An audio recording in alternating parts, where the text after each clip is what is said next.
All right, folks. You got to love the buttons on the switchboard here. If only y'all could see how this thing works, and sometimes it gives me trouble. So, anyways, we're back. We've got Melon Thomas Benedict on the line with us, and he is on the show. Welcome to the show, sir. It's going to be fun. How are you doing tonight? Very good, very good. Okay, so let's get right into this. Tell me about your near-death experience in 1982. I want to hear it. Mm-hmm. Oh, in a nutshell? Yeah. Okay. I don't think there is a way to really sum it up too fast, but... I know, yeah. Well, I died and I lived to tell about it. Hey, that was quick. But I was diagnosed in 1981 with terminal brain cancer, inoperable and curable at the time, and given about 6 to 8 months to live. Was not very happy with the situation, of course. And I'm someone who really was not interested in religion, had no real solid spiritual background, so to speak. So all of a sudden, here I have to face eternity. And before I ended up, diagnosed with this, I'd never heard the word hospice till I ended up in one, and I'd never heard the word near death till years after my quote near death experience. But for me, I can tell you what. For me, it was a course that ended my life as a course of a very negative worldview. I'm someone who was raised in the Cold War, and I really did believe, not religiously or otherwise, but scientifically, that humans were going to destroy the planet in my lifetime. I mean, it seemed like it, and all the best minds at the time in those periods had come up with a plan called mutual assured destruction. A great plan to come up with our best minds. But basically, I wasn't even an atheist. I wasn't even that interested. At least an atheist shows some interest in these subjects. So I was thick as a brick and completely clueless when my time came. And I did succumb to my disease, and I did have what they call now a near-death experience. I did find myself out of my body, looking at my body, very confused. And then,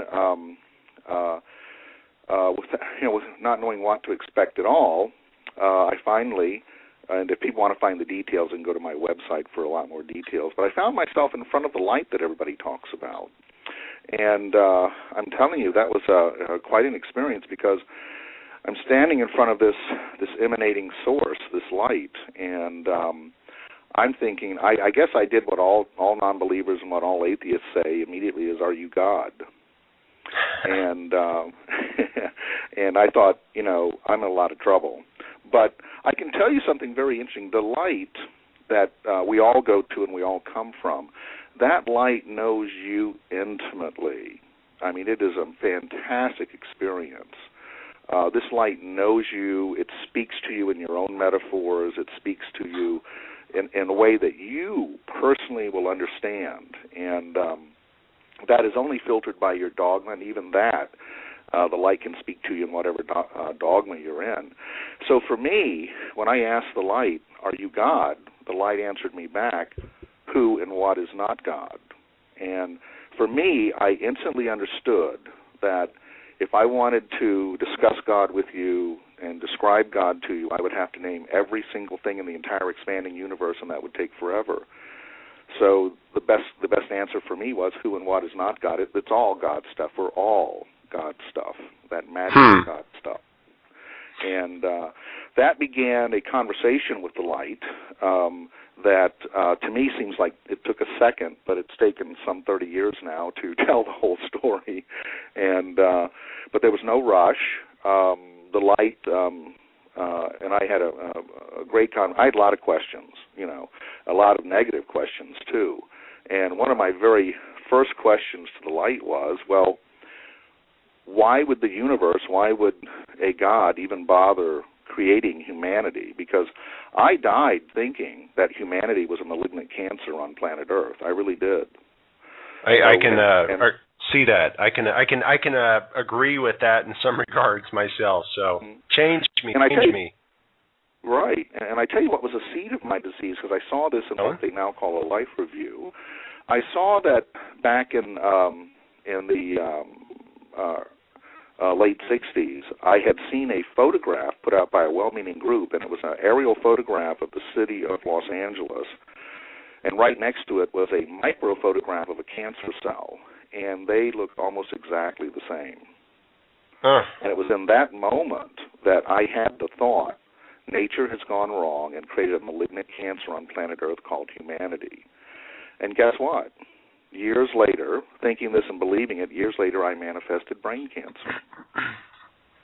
So be careful of your worldviews, because your worldview affects you the most. I don't care how many people you tell your worldview to, it affects you the most. And so when I asked the light, I said, based on my belief that humanity was a cancer on the planet and of no value whatsoever, I asked the light that. I said, well, why even bother to create humanity? I mean, why even bother? Humanity is so dark and doomed and evil. And the transforming event for me was the light turned into, I guess, what you call now a mandala, or one of those, those big circular stained glass windows in a cathedral. But it was alive, and the light breathed me into it, inside this, and I call it the mandala of human souls. And it seemed as if I could see and feel and look into every human soul, into the essence. Our soul is our essence. It's beyond personality. It's beyond intelligence and all that. And I was astounded to see, and I could even see into my own, and I was astounded to see that there was no darkness in the human soul. And in fact, that part of you can never be tainted, can never be lost, can never be disconnected. And that part of you is a saving grace of yourself and the whole planet. That's the saving grace. Now let me ask you. I want to backtrack a little bit here. You had this near-death experience. What about your cancer? Did it go into spontaneous remission, or what happened there? Well, I'll preface this by saying this. As far as researchers know, I'm the only near-deather that still goes back to the light every day, or it will. And I've done it with university experiments and that. So I've had a lot of visitations with the light. And I can tell you that I now understand that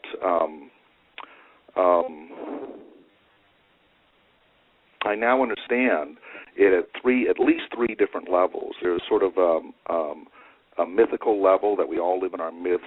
There's an intellectual level, and then there's a level beyond all that. And I'm at that point now where I really can assimilate and digest the entire experience. And it's taken, 25 plus years to get to that point. And so rephrase your question a little bit. Well, you died because of a physical condition. You died of a cancer that was eating you. When you went through the near-death experience, I'm assuming that people said, no, this guy's dead. It was his time, and he's out of his pain now. When you came back, was the physical cancer just gone? Well, here's the interesting part about that is that here's what's interesting about the universe itself is that I got all of my questions answered on the other side, and I had this fantastic experience, and then I was returned to the same body at the same second I left off with the disease, but I was given a second chance to heal myself. And at first, after all I'd learned from the light, and I learned about the quantum physics and mechanics of reincarnation, and all that's more real than people imagine, and I learned all this stuff, when I found myself back in my body, the same body that I left, that I just left, I thought, what a rip after all this. I thought, now understanding the dynamics of reincarnation, I thought I was going to get a new life. But you can't skip grades. I was returned to the very second that I left off, and my healing had to come from my assimilating and my my ability to begin loving my life. And so I didn't want to be tested. I didn't know if it was cured. I wasn't even, and I'm still not a religious person, although I'm very spiritual, but I still wasn't that kind of a religious person. And it was months and months later that people, after I left hospice, that people had talked me into to be tested again. And I really didn't want to know.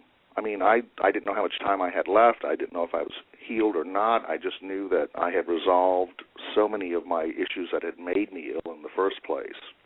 And I actually had a remission of the symptoms. I remember being in the doctor's office and after getting scanned again, and the doctor said, "Oh, this is very interesting," and I just had shivers go up my back, fear. And he said, "There's no trace now of this tumor." And that's incredible. Scans. And I said, I just blurted out, "It's a miracle." And he said, "No, we call these spontaneous remissions." And I said, "That's good enough for me." But I completely regenerated from my illness and was given a second chance. And believe me, that was heavy for me, because I believed that before I died I was a self-centered artist and didn't care about the universe or anything, and that I was given a second chance when so many others, greater people, for some reason or not, didn't get second chances. It's not for me to know why, but I was given a second chance, and this time I thought, I've got to do something with this. So we're doing something with it, because I've got a host of questions for you. Where did we come from? I mean, where did we come from, and what's our purpose here? Well, I asked those questions, and believe me, in the mind of God had that is a pointless question. There was no beginning and no end, and we're just beginning to understand, maybe even get into those concepts. But I'll tell you this: the big one that I can answer for you is that I asked, like, what's the plan? I want to get with the plan. Whatever the plan is, please tell me the plan. And the light said to me in a very loving way, there is no plan, there never was a plan, because that's an intellectual concept. The universe is given to make of it what you will. There is no judgment. And so if you're waiting for somebody to give you a plan, maybe you're somebody that needs a plan, and that's why religions and things were formed. If you're someone that needs a plan and needs to be part of a group that has a plan, well, there's plenty of those for you. But in the end, none of them have the real answer, do they? No, definitely in all of not. history, And so there is. If there was a plan, that would be a closed-loop universe. It would be predestination, and it would be completely pointless, and we would know that by now. The good news is there is no plan, and that is the greatest gift you've ever been given. You make the plan. You give meaning to your life. God does not give meaning to your life. You give the meaning, and you even give the meaning to God. And that's really precious to understand. Where do animals and even the earth fit into this scenario? Well, that's one of the greatest things I learned in my visitations with the light. Once I got through the dogma and I got all my questions answered about, religions and all that, I was then given the gift to look at, to pull the veil, pull the veil open and see the world as it really is. And that concept is now called Gaia, G-A-I-A. And that is the living earth, the living universe as a complete living system.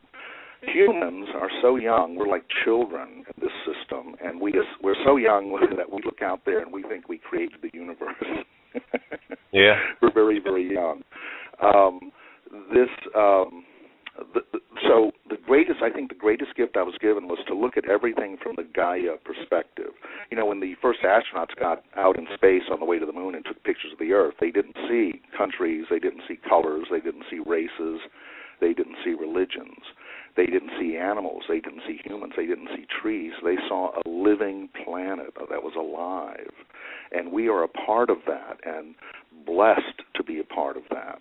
And so the entire living system is something so dynamic, and we are part of such a phenomenal, almost unimaginable life form on this planet. We're a part of it. We are not it itself. And we have what I call today, and gosh, from organized religion times going back, we have what I call human chauvinism. We think that we are the center of the universe because, and like I said earlier, it's because we're children. We really do. We think we're the center of the universe, that God only created the universe for us. Sure. See what I mean? We're a part of something, and all of it's connected. Every bit of this is connected, and our solar system, I was shown, is our local cosmic body. If you look at our solar system on those beautiful pictures they make, and this is what our local cosmic body looks like. All the planets, the gravities, the energies there involved, focusing we're just a part of an incredible life form that's been traveling through this universe for quite a long time before we even manifested this local cosmic body, of which our physical body is a part of that cosmic body, not to get too esoteric. But, many of the ancients were right and the Native Americans were right. This is a living system that we are a part of, and we are not separate from it. We are connected to it intimately and directly. Of the 10 trillion cells in your human body, over 7 trillion of those cells are microbes. And those microbes go back to the beginning of time, and they're still alive in you. Those microbes can determine how you feel. They give you a sweet tooth. They're an intimate part of our ecology. Mm-hmm. Let me ask you. Really? Apparently a lot of microbes, a lot of cold microbes right now, though. A lot of good ones. Yeah. Let me ask you then, how do we view, because you made a distinction here, and I don't want to bash organized religion, but I do think God is a lot more than personalizing him into a single man. I think there's more to it, and we do see we have a string of people throughout history, or we've got a history of people congregating to these organized religions because they need a plan, and then that inevitably, unfortunately, throughout history turns to warfare and such things like that. How do we overcome things, that kind of society? Or how do we overcome things like the BP oil disaster in the Gulf of Mexico? It seems like, I would love to believe everything's going to be great, but I have things like that pop into my mind, or they're still ongoing. We're still in wars, and we still have a mess in the Gulf. How does all that play into this? Well, things are better now than they've ever been, 95% better than they've ever been in all of history. There are over 600 new religions on planet Earth just since the 20th century. Religion is expanding. What happened was the three major, and I could throw in Buddhism, but the three major religions in the beginning were pure. Then they became fundamentalist, and that means, I'll give you, the Roman Catholic Church made Jesus Christ the corporate logo, and it wasn't about Jesus anymore, was it? No. What we have in the major world religions is called state religions, and I tell you, if you want to research something very interesting, research Constantine and his mother Helena, who really made the Roman Catholic Church what it was, and they chose to. He was one of the smartest guys on the planet's ever known in his ways. Not that he was good, perfect, but when you have empires, how do you get the French and the Germans to fight with you? How do you get the French and the Germans and the English all to get on the same page? You have to have state religion. So fundamentalism and organized religion is really about state religions and religions of empire. Buddhism became the first world religion, 500 years before Christ supposedly was even born. and even it has its very fundamentalist parts of it. But religion is an open thing, and of all the gods that's ever been, what makes Jesus better than Zeus? I mean, really, just because we white people say it is? Let's think about this. There have been thousands of gods, and humans are incredible. Think about us, how we treat these gods. We create them, we worship them, we blame them for everything, and then we throw them away and come up with new ones. Mm-hmm. We're pretty incredible beings, aren't we? I mean, we toy with God. I've often thought if you believe in God, you need to offer him an apology because you're, Yeah. Yeah. But, and so the BP oil spill, there will always be challenges in this physical universe. There will always be challenges. The problem is that, and I don't want to let's not get too political, but we pay a lot of tax money for people to look out for us, to look out that BP shouldn't have done this. BP's been bad news for a long time. It's just like Wall Street, the thing that happened. We pay a ton of money in taxes to protect us, and they've never protected us. We pay tons of taxes so we don't have to go kill people, and what do? Go kill people. We're not being served correctly by our leaders. We need new generations of leaders, and that's coming. I mean, it's coming. This is just the beginning. That's the good news. This is just the beginning. I do whole workshops on this part alone, that this is just the beginning. This is not the end of anything. This is a beginning of self-correction, and we are made of, physically, mentally, spiritually, we are made of a self-correcting, self-organizing universe. It's in every atom of our body, and it's in every atom of everything. And it's just that we need to become more enlightened, more self-initiated. I mean, as long as you're waiting for Jesus to come, forgive me for saying that, as long as you're waiting for the king to solve all your problems, as long as you're hoping someone like George Bush is going to save you, oh, yeah. The point, Sure. And so when I asked the light about this, the light said, there will always be pain. There will always be broken bones and broken hearts, but the suffering will go away soon. The suffering is, what I talk about suffering, is emotional suffering, ego suffering, all that shallow stuff that makes wars and make us not love people and make us think that we're better than someone else. That kind of suffering.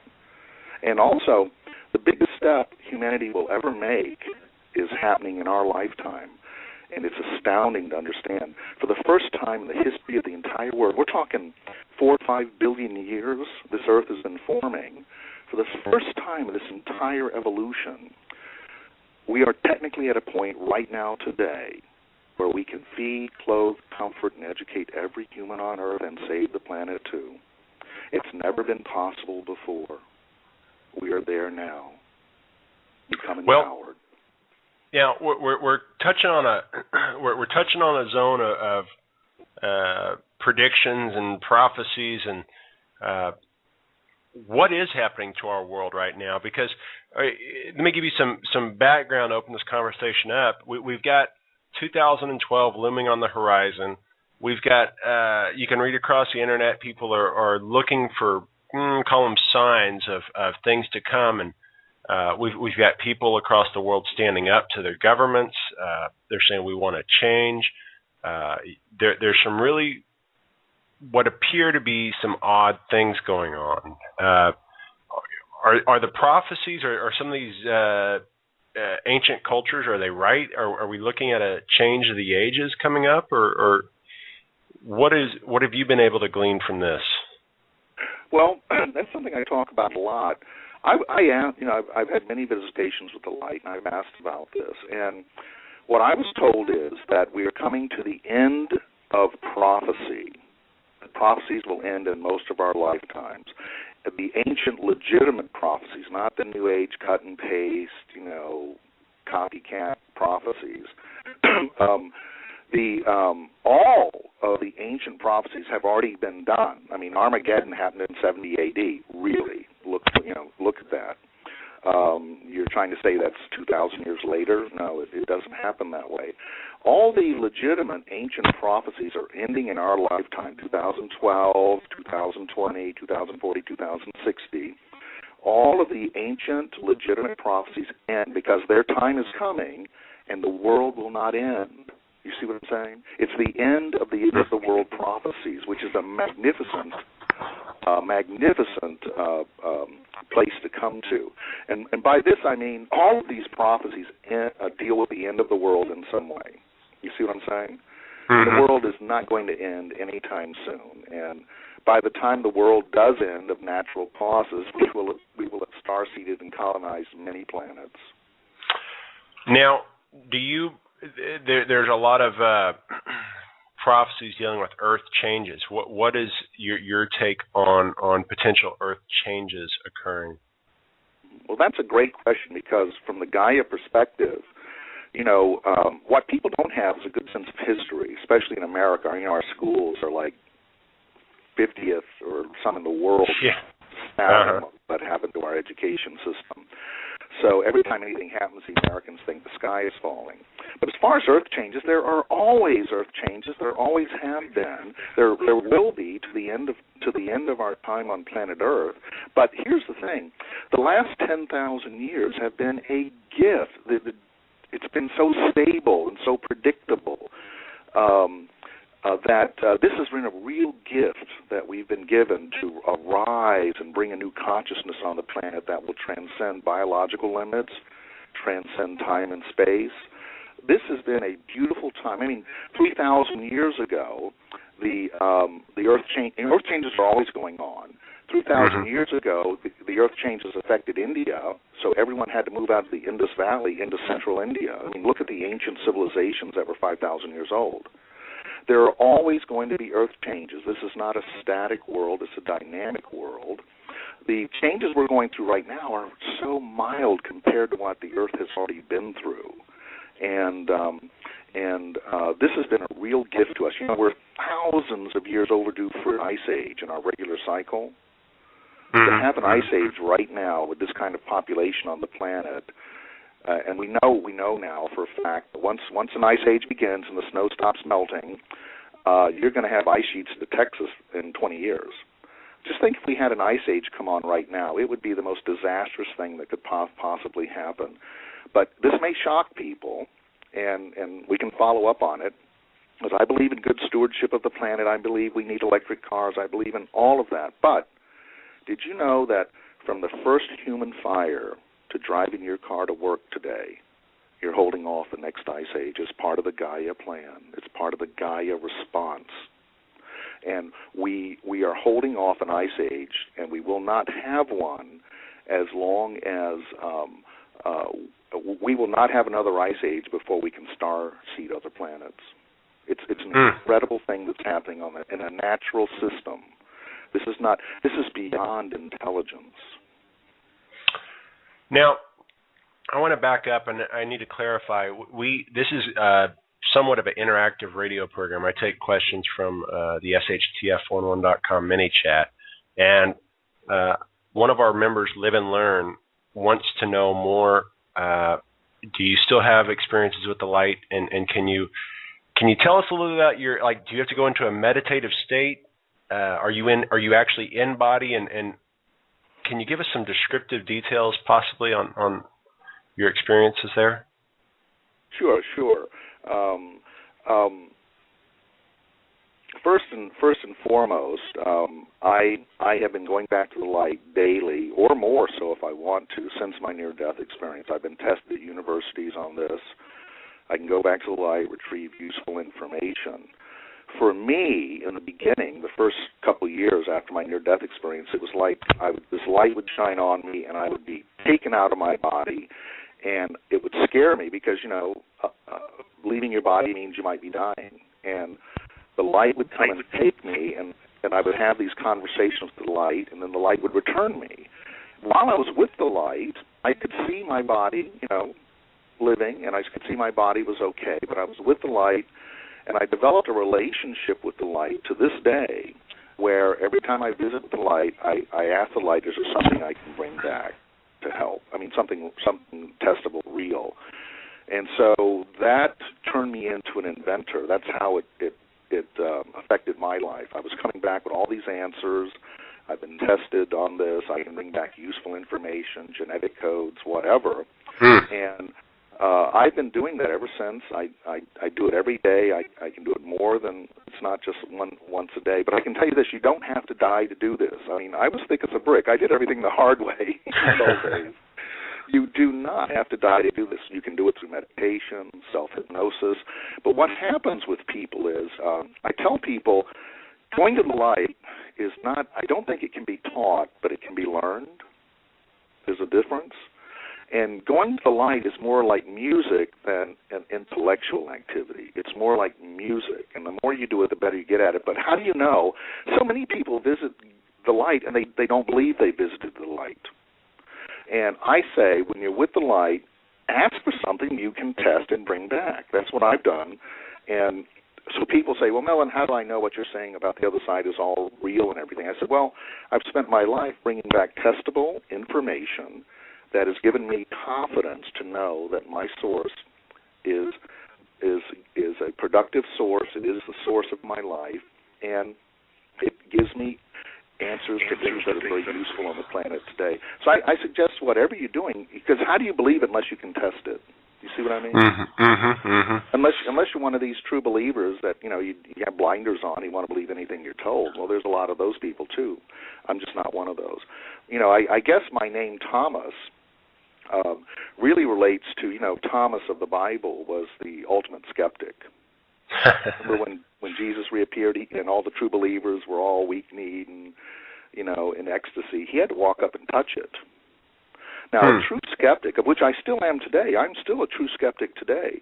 A true skeptic just wants to know and touch the truth. I'm not interested in phonies. I'm not after phonies. I'm not after to reveal phonies. But a true skeptic is a very high vibration, because there's so many true believers that never test anything, and then they're surprised when their God or their dogma disappoints them. Now, when you're conversing with the light, are you still are you in like a light body, or are you simply a thought form, a wave form, or what is it? I mean, do you have an emotional connection? Do you have is there a rush of like feelings, of love, possibly? Oh yeah, it is a rush. Let me tell you, but I embody it. It's not like I go anywhere. I embody it. Now I understand that I embody it, and your consciousness expands. And it is a rush. It feels very good. I think of all the techniques I've ever seen on Earth to help people do this, it would be the kahunas, of Hawaii. The kahunas have these great techniques to get you to your higher self, which is the gate to the light. I would say if you really want to learn something quickly and get to it, study the kahunas, especially Serge King. Okay. Vlad Madin is a great man. If you want to learn how to get to your higher self, which is the gate to the light, the kahunas probably have the best way to do that without dying. Okay. Let me ask you another question. This one's going to come out of left field as well. This one's from Nemesis 2012. He says he's asking on behalf of the resident skeptics. He wants to know when you came back when you came back in 1982, you were dead for 90 minutes. What have doctors had to say to you as far as? I mean, it would seem like most people would have brain damage from that. Have you ever had that explained? Oh yeah, sure. But I want you to understand this though. Check out a group called IANS, International Association of Near-Death Studies. Okay. My record of being without vital signs for an hour and a half. I mean, my time of being without vital signs for an hour and a half is no record in the history books of documented cases. People have been dead a lot longer and come back. Now, what's interesting is you have some groups that say, well, it's just the brain dying that creates a near-death experience, and other groups say, no, it's the real thing. I agree with both sides. There is a certain part to that, but here's what's interesting. People that have been without vital signs, not breathing, heart beating for say, over half an hour or longer, that's beyond what we would technically call cortex death of the brain. And these people come back unbrain damaged, usually enhanced abilities, and usually very different personality than when they came with. And these are not walk-ins. I'm saying once you've gotten over the fear of death, your personality changes, believe me. And I would suggest that people look up IANDS. It's, IANDS, International Association of Near-Death Studies. If you go to a conference that IANDS has, imagine going to a conference where most everybody there has died and come back. I by no means hold a record for being without vital signs, and there are plenty of people that have had no vital signs for longer than that and have not had near-death experiences, by the way, also. So just because you die doesn't mean you can have a near-death experience. But there have been plenty of people, in the water, bottom of a lake for 45 minutes, tons and tons. One of the most documented cases is a man, George Rodnaya, who was dead in a morgue for 3 days before they pulled him out to do an autopsy, and that's when he popped back in his body. That's incredible. There were several doctors said this man is dead. He had a tag on his toe. He was in the icebox, So it's a fascinating thing to look into. It really is quite fast, and the research is quite extensive now, tens of thousands of cases. I hope you don't mind. Our show it's interactive and it's impromptu, so sure. it goes back and forth. So I want to back up a little bit. If you were looking into, you said you saw the souls of everybody. It seemed that way, yeah. Okay, well, let me see. What about the concept of, I don't know, your soulmate? I mean, is that a real concept from what you've found out? Is a soulmate? Here's what the light told me about that, or what I understand, and I believe to be true, and that is, there's only one of us on this planet. We're all part of the same life form from the same source physically on this planet. We only have one higher self for the whole planet, basically. That's basically that light we all go to and come from. But when it comes to soulmates, your ultimate soulmate is yourself, your male-female nature, and we've been taught by religions not to even dare touch that one. So if you're looking for your soulmate outside of yourself, you'll probably never find them. But here's what's interesting. Outside of yourself, and what I'm saying about you being your own soulmate, you should have a love affair with your life, yourself. How many people do? They're looking for it elsewhere, and they're constantly disappointed. They only get pleasure for a few moments, maybe in that realm, because they can't be your soulmate in that way. Mm-hmm.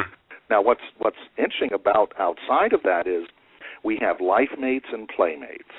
Playmates are people we love and leave, people that come in our lives and go.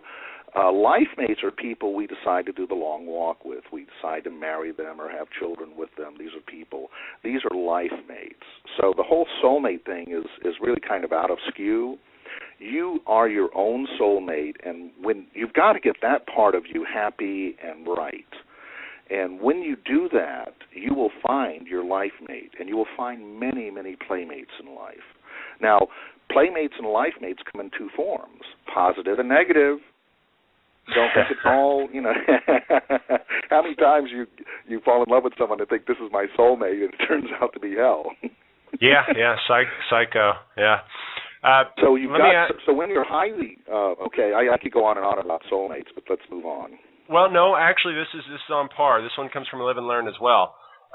She's wanting to know, there's a lot of theories out there, a lot of, let's call them theories, that the male and female nature or aspect of ourselves has been separated. How easy is it for a person to connect with themselves? I mean, do you believe in that concept of separation there? It doesn't actually exist in reality, and the facts are, I mean, just let's just stick to biology for a minute. All the latest research on human bodies show that you can be in a female body and have a mostly male system. You can be in a male body and have a mostly female system. And that can all be tested. They can tell you now what percentage of you is male and female. No one is just male, and no one is just female. Okay, that answers that question, absolutely. So we got out of order there, and I'm going to go back to the order of my questions here. Okay. Now, you've mentioned some dates. You've mentioned we've talked about 2012, you've talked about 2040, and I believe 2050. Does the light, did you specifically ask the light, what is the future of mankind, or how did you come across the information? Well, I spend a lot of time, and I actually test everything the light tells me. It's part of my relationship with the light. I actually test what the light tells me. So I've become a full-time researcher, which I love. I love doing full-time research, and the light gives me ideas and inspirations, and I have to go do the work. The light isn't going to do that for you. We've had many different epochs and paradigm shifts, and we're coming up to one now. I believe, from everything I've studied and everything I've asked the light, that the 2012 date is basically a cut-and-paste date, but we have all decided to use it for some reason, and that's okay. We've all decided to use 2012 as kind of a shifting point or a focus point. What really happens, and it really already started happening, this shift that we're in, this paradigm shift that we're in, really started happening around 1807. And it will continue till around 2060. And it changes everything on the planet. What happens between 1807 and 2060 has changed the planet forever. And believe me, I got to see the future. And when I say I got to see the future, I got to see the mass potential, because there is no date in the future. That's why every prophet that's picked a date has been proven wrong endlessly, for thousands of years. You know what I mean? If a prophet picked a date for the end of the world, I would bet the farm on it. I'd go to Vegas and bet on it, but it isn't going to happen. But what is going to happen in this next paradigm shift is stunning, amazing, and sobering, very empowering. What's really about to happen? And I want to hear it. Well, let's see. I'm going to get back to that one little statement I said about I got to see the mass potential of the future. I got to see at least 400 years into the mass potential of human future, and because there is only one moment of now, the past, the present, and the future are really just one moment. We're beginning to get conscious enough to see that. I can tell you that the people of the future look back on us now, living now, as the giants of all of history of the earth. Isn't that astounding? We think we're screwing up. We think we're 95% broken. We're not. We're 95% right. The people of the future love us, and they can't even imagine the struggle that it took to get mankind free, and we did it. Between 1807 and 2060, all systems are up and running to free mankind forever, free you of labor, free you of economics. It's an incredible period in that we did it, and it looks like we bungled, it looks like we made a mess, and we made a lot of spills, but the mass potential of what we have done is to set all systems up to free mankind forever, and we are considered the giants of history. Incredible. Yeah. Now, what is it exactly that, I've got one question on the chat room that I'm looking at right now. What is man's future? Do we lose our physical being and become light beings, or what exactly? Well, see, that's kind of a silly question. Are we light beings? And see, what happens is too many spiritual people in all religions and walks tend to go supernatural before they even check out the natural. You see what I mean? You're missing something altogether here. You can't be any more dense than in the singularity point at the beginning of this yuga, because this has gone on forever. This is the yuga that we're in. We're all one. We always have been one, and the physical body you're in right now is sacred, because no two atoms in your body even come close to touching each other. Did you know that? Check out quantum physics. There's more space between the inside of your atom and the outside of every one of your atoms as from Earth to Jupiter. This is why mystics, if they change their vibration, can walk through walls and things like that. It's totally possible. But imagine that. No two atoms in our body even come close to ever touching, and nothing you ever touch. Only your field touches it. If two atoms touch, you have fusion. We wouldn't be here. That'd be spontaneous combustion. Now, so the human body is already a light body of immense elegance and immense subtlety. What I learned is that spirit without a body is a wasteland, and a body without spirit is a wasteland. Body and spirit together is unlimited. Believe me, I've been telling people this for years. The other side is not all it's cracked up to be. There's a lot of people that just don't. It's not all it's cracked up to be. Wow. Being here now in your seat that you're sitting in right now is where the whole universe wants to be. Make of it what you will. Everyone wants to be Sancho. I knew it. That's right. So I had to say that. I couldn't resist. Well, it's true in the most fundamental sense, because every one of us at a point is the center of the universe. Every atom is the center of the universe, and because everywhere you look in the universe, it's level. That means from every point you look at the universe, in the universe you are, and it is the center of the universe, and that's amazing to think about. Absolutely. Let me ask you this. This is from Live and Learn. She's wanting to know more about these people in the future, what they see as great. Is it something that what we've done in the past, or is it something we're going to do in the near future? Or I believe I understood it was more of a culmination from 1807 all the way through 2060. Oh, it goes. This is a very interesting point. As I said earlier, we've reached certain points that have never happened in our evolution or on this planet before in history. We're there now, technically. Mm-hmm. I was shown on the other side that humanity peaked spiritually 2,500 years ago.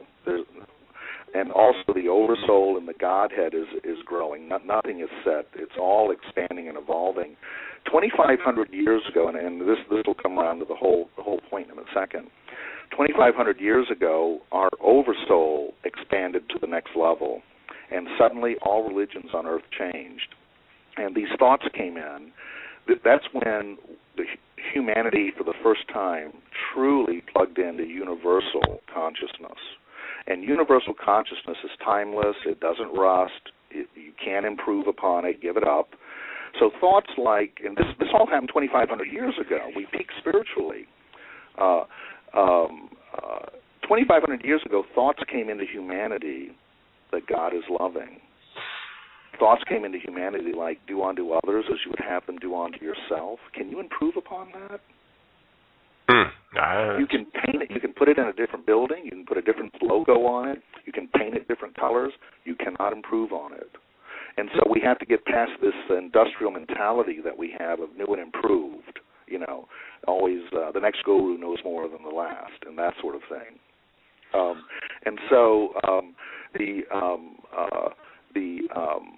Our future is, we have done so much hard work. If you're in a human body right now, no matter if you're a bum in the gutter or Richard Branson on his billionaire island, you are of super importance to everything that's happened.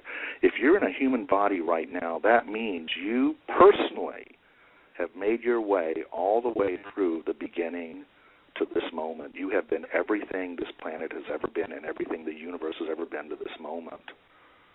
And get this is why human DNA is so special. It's the most special DNA here.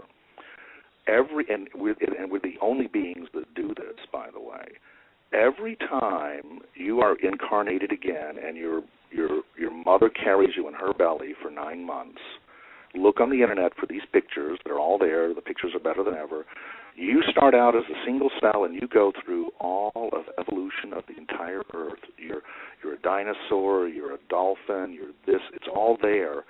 And only human DNA does this. And so every 9 months that you're reincarnated and gestated in your mother's belly because she's preparing you to come back into the world, you are born.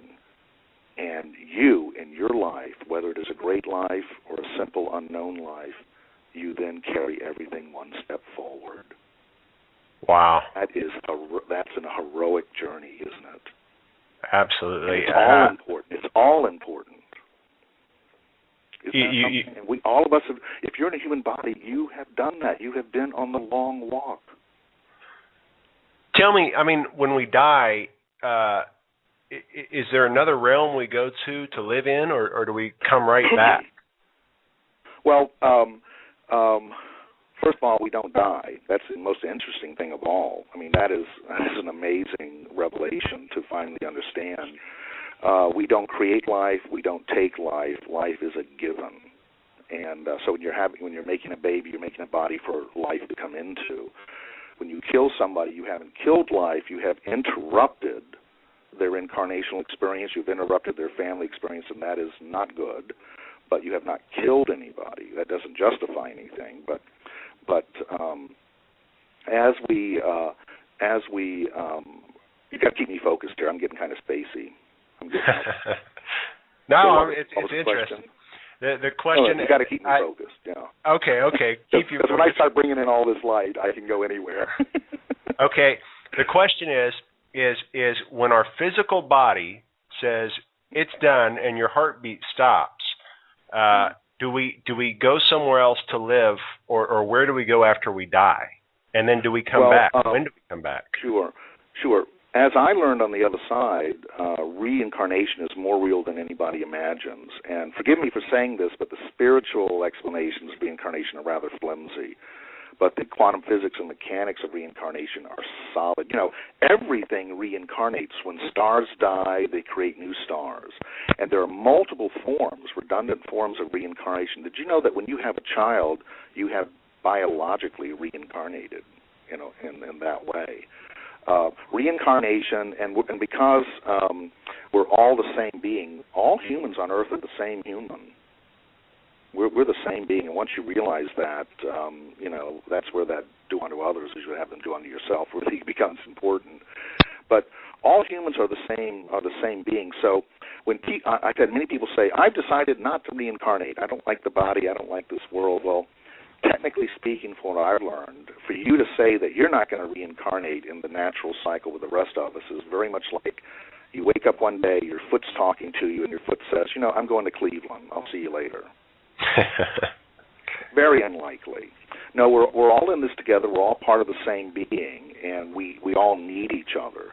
We need the number of people that are on the planet today. We need the number of life forms on the planet today to be where we are. And so here's what's interesting, there are infinite realms of subtle energy and infinite realms of dense energy. There is nothing metaphysical in the entire universe. It's all physical. Infinite realms of subtle energy, infinite realms of dense energy, all self-organizing and self-correcting. You know, birds of a feather flock together. Water seeks its own level. That's a constant in the universe.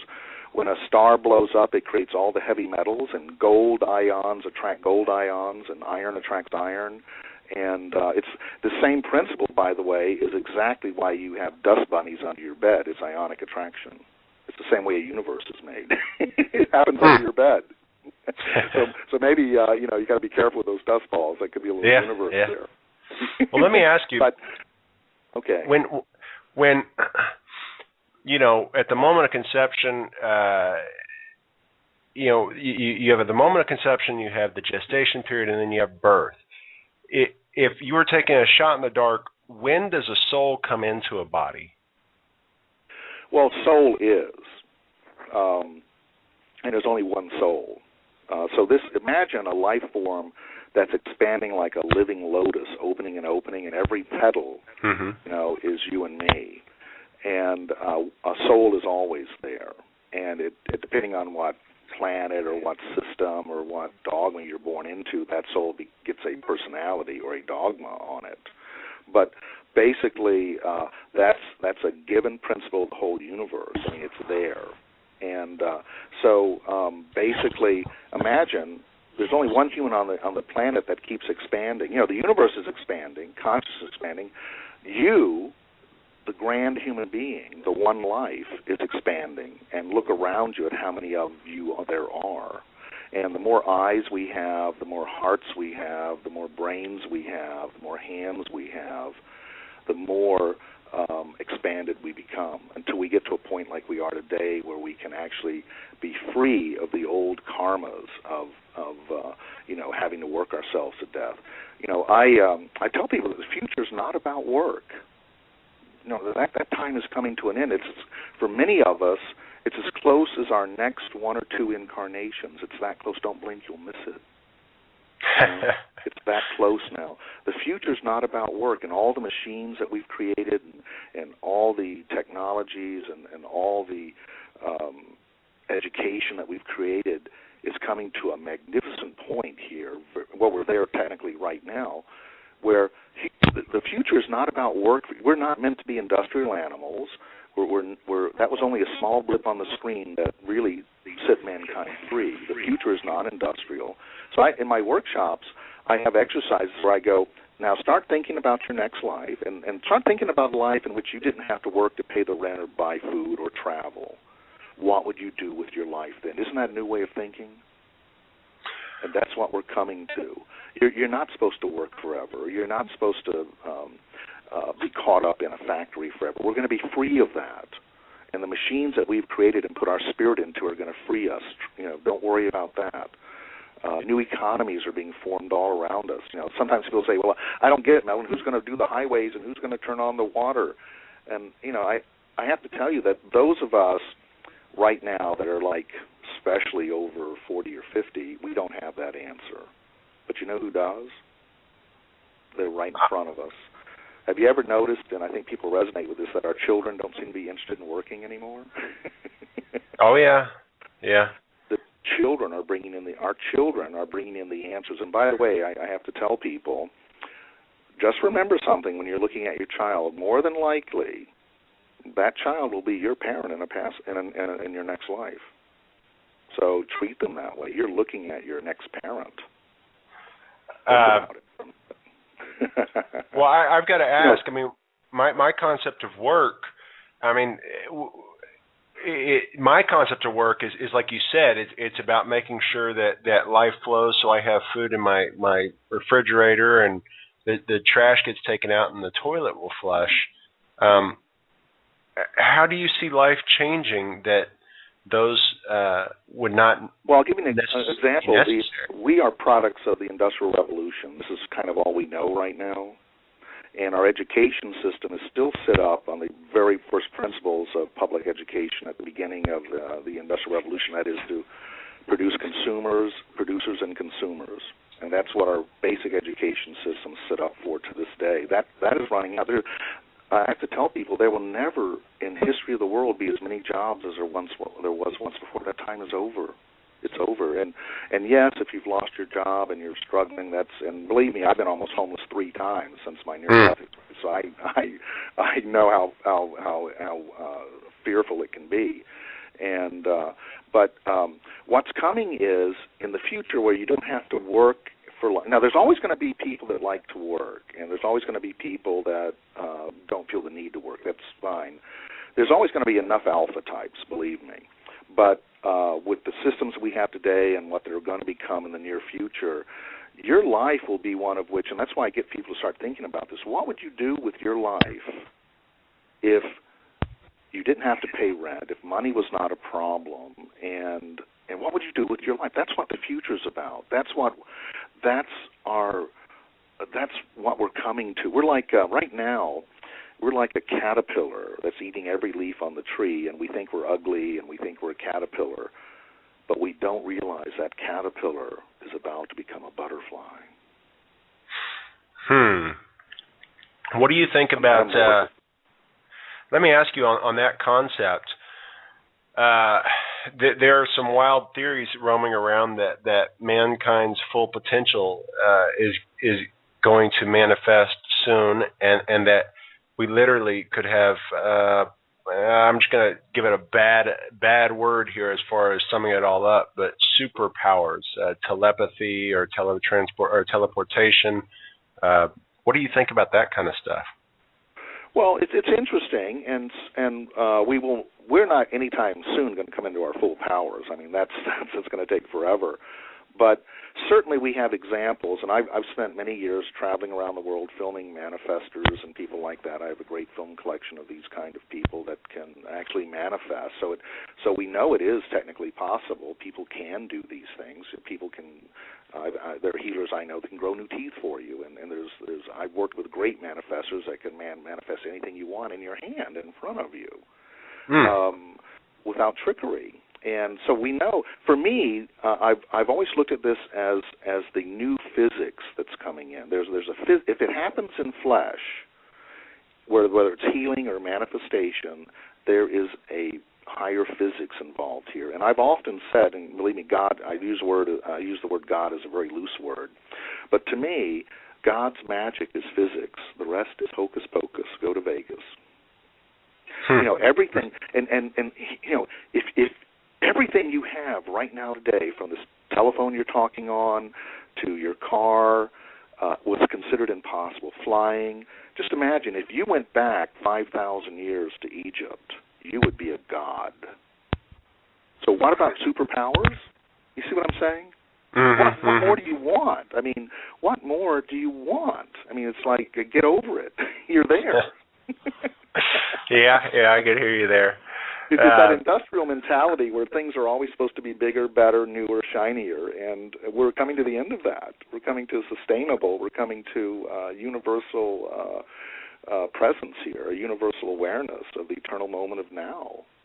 Well, let me ask you, I've heard some different concepts in the world. I mean, we do. We're in the world right now, and there's starvation the world over, and it's looking possibly like there could be more of it. How do we fix a situation like that? I mean, do we? Well, you know, that's a myth. You know, and this is something. You know, I do a whole workshops on this kind of thing from the Gaia perspective, and I can prove to you that right now, as we speak, there are less people starving on Earth than ever have. There are more people have access to clean water around the world than ever have in history before, and you know, because of technologies, you know, in the old days when a plague or a drought happened and thousands upon thousands of people died, you may never even hear about it if you were in a different country or a different part of the world. Think about this. Now, when one person is hurt or one child falls down a well in Peru, we know about it at the speed of light. Good we point. Start acting. This is magnificent. We save animals. We save humans. Strangers give kidneys to people. I mean, this is amazing time that we live in. Good point. Now, we've got about 12 minutes left. I want to ask you specifically, when you visit the light, you've gotten some, I mean, people will go, I don't know, is he telling, you know, is he on the level talking about the future and people from the future and where we're going? But I want to ask you specifically about the practical applications that you've done in visitations with the light, what the light has sent back. I mean, can you tell us a little bit about what you've been able to bring back that's concrete? Sure. I have many patents in my name. I've developed many products. I've worked in many think tanks, and this is all from the light. I have worked on all kinds of projects, although my favorite projects are working with light technologies, and I've developed light technologies at all levels, from dentistry to medical to now I have a consumer unit that is unbelievable, that people can find out about. I try to be the practical application of higher consciousness, not the philosophy, because, you know, I've always thought you have a six-pack of beer and two humans, you have philosophers.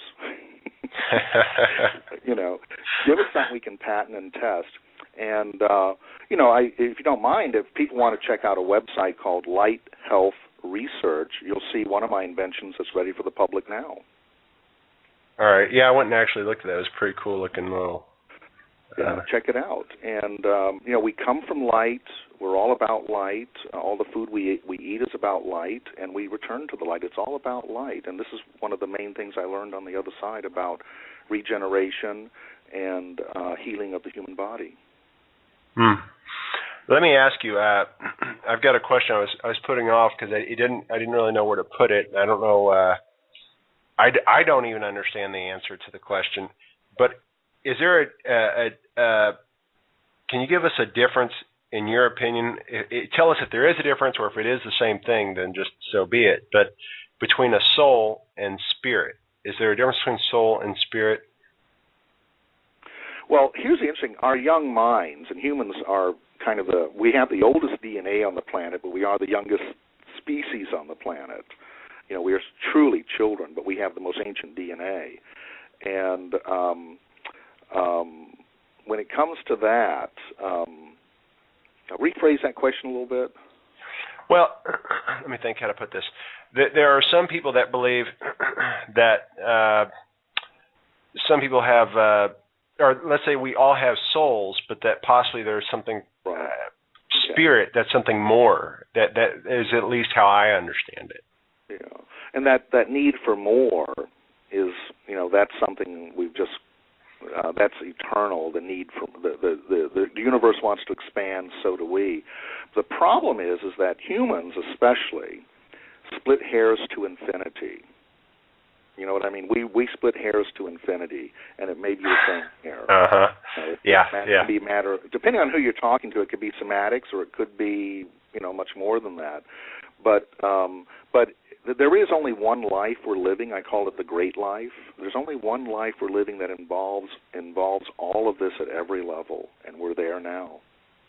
Do you ever do like trivial things with the light? I mean, does it get angry if you ask it trivial things like, "Hey, can I have next week's lottery numbers?" Or well, that's interesting. If the other side is not interested in anything like that. If they were at all, then every psychic would win the lottery. You see what I'm saying? I see no evidence of that. And if the universe was biased, or the light was biased in any way, then the sun wouldn't shine on bad people.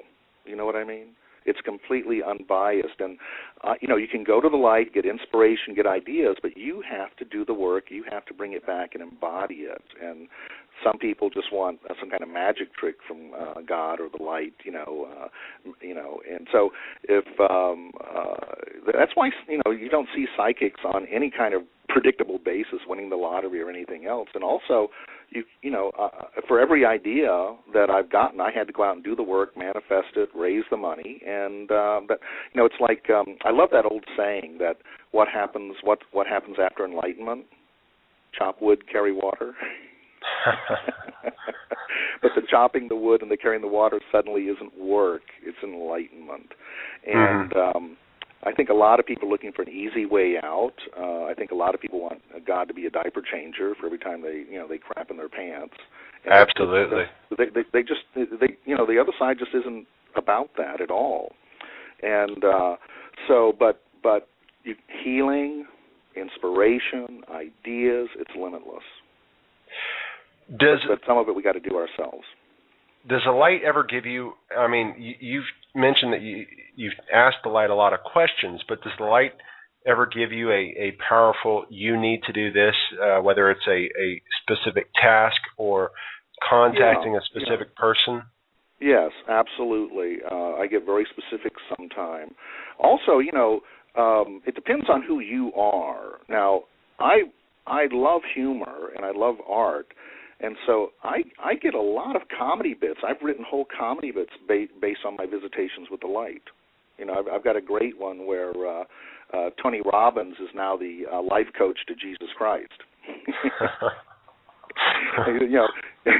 You got a book, you're going to need a book. You go through I wrote this whole thing where Tony Robbins is life coach for Jesus Christ, and the light is, if you have humor, the universe has humor. If you have no humor, the universe has no humor. You see how it works?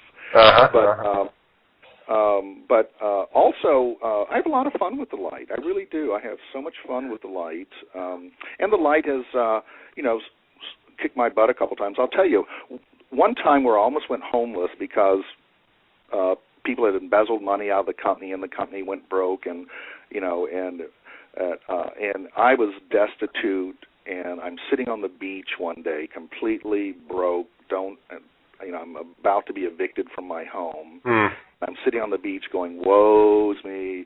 The light gives me all these ideas, and then people screw it up. And you know what my higher self said to me, and the light said to me? They said, Mellon, your ideas are good, your work is good. Do you believe in what you're doing?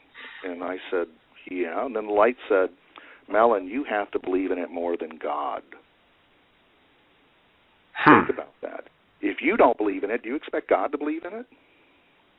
So if you really believe in something, you have to believe in it more than God. And that got my butt off the beach and got me back. Incredible. We're just about out of time. We've got about 3.5 minutes left. We asked the guests if they have any charities they'd like to plug, and I believe you said that you had a charity you wanted to plug. Yeah, I always support IANS, International Association of Near-Death Studies. If you can support them anyway, go to the conferences or go to the local grassroots groups, which are all around you. That would be fantastic. I think you'll learn a lot.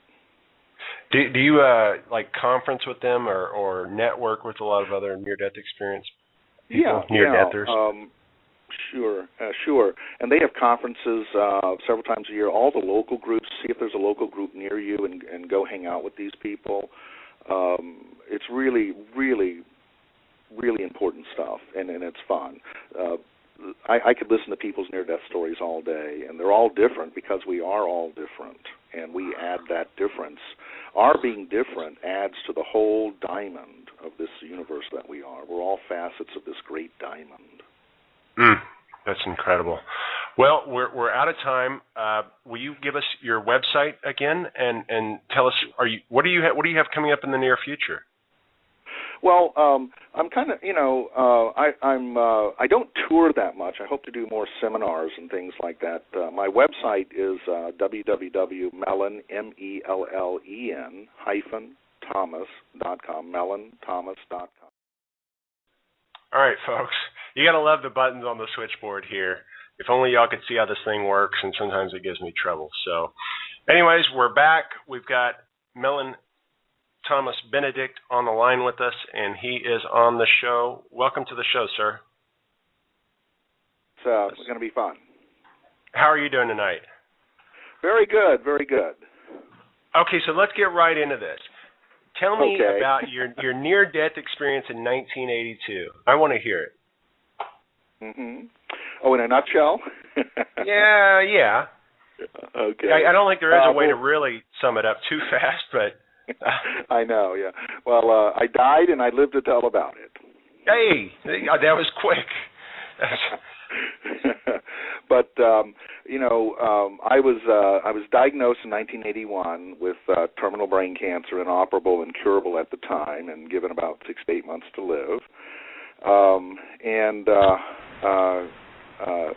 Was not very happy with the situation, of course. And I'm someone who really was not interested in religion, had no real solid spiritual background, so to speak. So all of a sudden here I have to face eternity. And but before I ended up diagnosed with this, I'd never heard the word hospice till I ended up in one. And I'd never heard the word near death till years after my quote near death experience. But for me, I can tell you what. For me, it was a course that ended my life as a course of a very negative worldview. I'm someone who was raised in the Cold War, and I really did believe, not religiously or otherwise, but scientifically, that humans were going to destroy the planet in my lifetime. I mean, it seemed like it, and all the best minds at the time in those periods had come up with a plan called mutual assured destruction. A great plan to come up with our best minds. But basically, I wasn't even an atheist. I wasn't even that interested. At least an atheist shows some interest in these subjects. So I was thick as a brick and completely clueless when my time came. And I did succumb to my disease, and I did have what they call now a near-death experience. I did find myself out of my body, looking at my body, very confused. And then, with not knowing what to expect at all, I finally, and if people want to find the details, and go to my website for a lot more details, but I found myself in front of the light that everybody talks about. And I'm telling you, that was quite an experience, because I'm standing in front of this emanating source, this light, and I'm thinking, I guess I did what all non-believers and what all atheists say immediately is, "Are you God?" And and I thought, I'm in a lot of trouble. But I can tell you something very interesting. The light that we all go to and we all come from, that light knows you intimately. I mean, it is a fantastic experience. This light knows you. It speaks to you in your own metaphors. It speaks to you in a way that you personally will understand. And that is only filtered by your dogma, and even that, the light can speak to you in whatever dogma you're in. So for me, when I asked the light, "Are you God?" the light answered me back, "Who and what is not God?" And for me, I instantly understood that if I wanted to discuss God with you and describe God to you, I would have to name every single thing in the entire expanding universe, and that would take forever. So the best answer for me was, who and what is not God? It's all God stuff. We're all God stuff. That magic is God stuff. And that began a conversation with the light that to me seems like it took a second, but it's taken some 30 years now to tell the whole story. And but there was no rush. The light and I had a great I had a lot of questions, a lot of negative questions too. And one of my very first questions to the light was, well, why would the universe, why would a God even bother creating humanity? Because I died thinking that humanity was a malignant cancer on planet Earth. I really did. I can see that. I can agree with that in some regards myself. So change me. Right. And I tell you what was a seed of my disease, because I saw this in what they now call a life review. I saw that back in the late 60s, I had seen a photograph put out by a well-meaning group, and it was an aerial photograph of the city of Los Angeles. And right next to it was a micro-photograph of a cancer cell, and they looked almost exactly the same.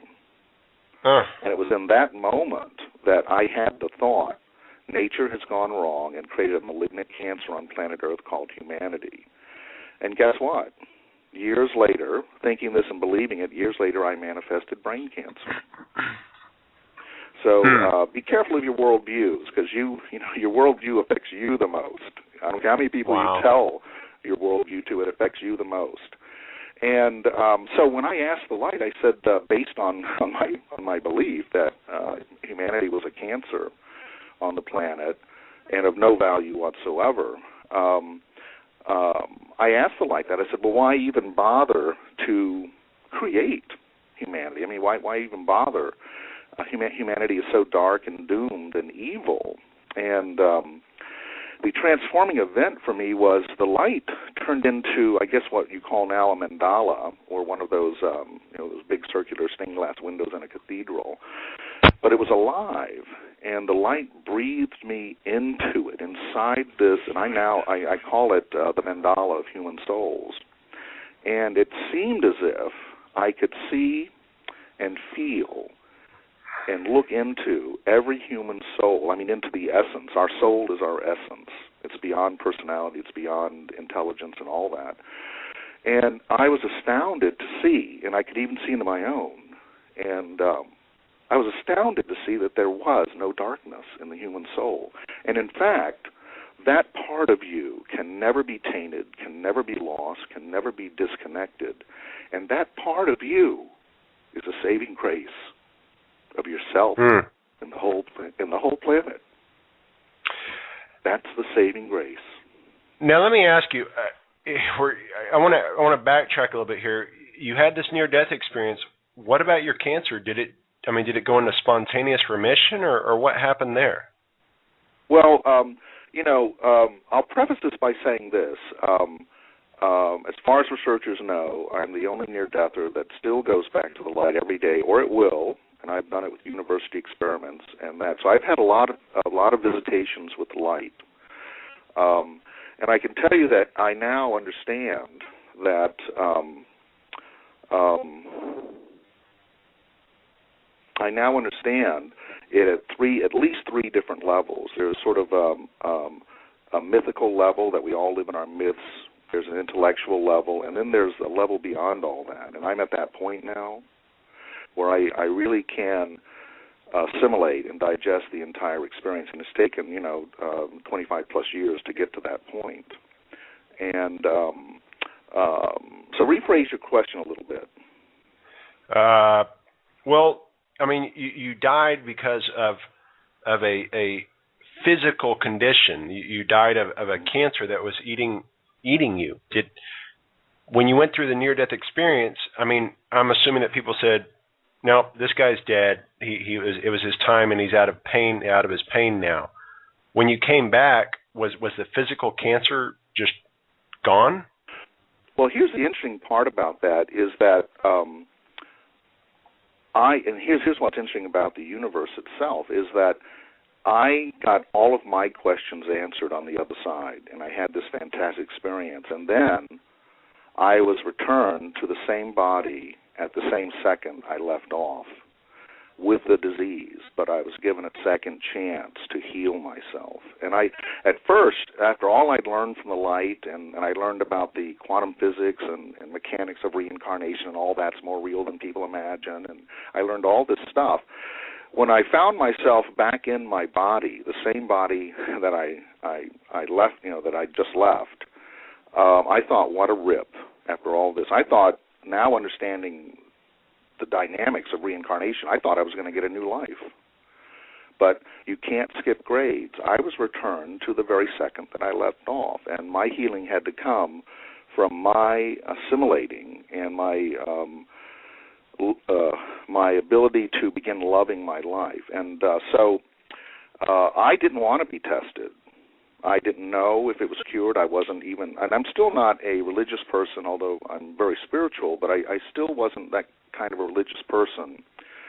And it was months and months later that people, after I left hospice, that people had talked me into to be tested again. And I really didn't want to know. I mean, I didn't know how much time I had left. I didn't know if I was healed or not. I just knew that I had resolved so many of my issues that had made me ill in the first place. And I actually had a remission of the symptoms. I remember being in the doctor's office and after getting scanned again, and the doctor said, "Oh, this is very interesting," and I just had shivers go up my back, fear. And he said, "There's no trace now of this tumor." And that's incredible. Scans. And I said, I just blurted out, "It's a miracle." And he said, No, we call these spontaneous remissions. And I said, "That's good enough for me." But I completely regenerated from my illness and was given a second chance. And believe me, that was heavy for me, because I believed that before I died, I was a self-centered artist and didn't care about the universe or anything, and that I was given a second chance when, so many others, greater people, for some reason or not, didn't get second chances. It's not for me to know why, but I was given a second chance, and this time I thought, I've got to do something with this. So we're doing something with it, because I've got a host of questions for you. Where did we come from? I mean, where did we come from, and what's our purpose here? Well, I asked those questions, and believe me, in the mind of God, Godhead, that is a pointless question. There was no beginning and no end, and we're just beginning to understand, maybe even get into those concepts. But I'll tell you this: the big one that I can answer for you is that I asked, like, what's the plan? I want to get with the plan. Whatever the plan is, please tell me the plan. And the light said to me in a very loving way, there is no plan, there never was a plan, because that's an intellectual concept. The universe is given to make of it what you will. There is no judgment. And so if you're waiting for somebody to give you a plan, maybe you're somebody that needs a plan, and that's why religions and things were formed. If you're someone that needs a plan and needs to be part of a group that has a plan, well, there's plenty of those for you. But in the end, none of them have the real answer, do they?